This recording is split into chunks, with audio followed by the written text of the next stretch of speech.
Howard Schultz, founder of Starbucks, was fired from his own company because sales were down 3%.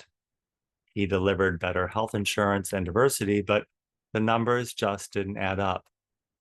At a recent rally in Georgia with Kamala Harris, she said she was going to secure our freedom by securing our right to an abortion, fair elections, and ban on guns.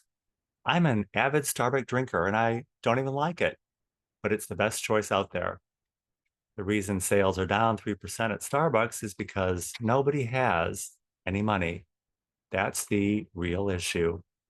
You can promise free abortions, gun control, and a ban on fracking, but no one's buying it. You're going to lose your job. There's no reason to even debate about it, but be sure to vote about it. Welcome. Welcome to Conservative Coffee Hour.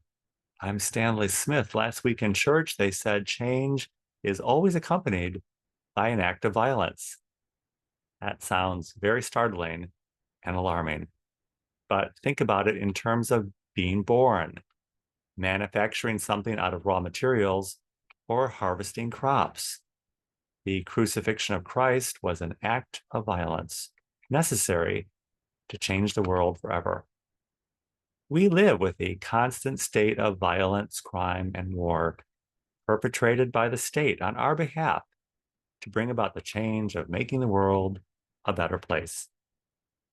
People ask what conservative means, and I guess I'd say it means we're anti-violence and anti-change. In a recent article by Kevin Schrum in American Thinker magazine, he said we can react in one of three ways to the implosion of Western civilization. We can retreat from the world, we can try and save the world, or we can blow it up. He gave the example of the homeless, drug addicts, and the incarcerated as examples of those who have withdrawn from the world. When asked what would Jesus do, Mr. Schrum says Christ employed all three approaches. We can do the same. Withdraw our support from a corrupt system, reform the system wherever we can, and then vote.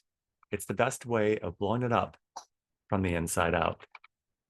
Some ask if we should even bother voting in the next election because it's likely there either will not be an election or that our vote will not count because of election fraud.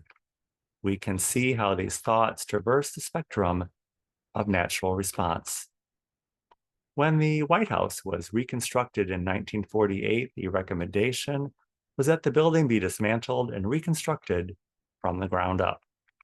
President Harry S. Truman said the White House was too great a national symbol and the walls must remain standing.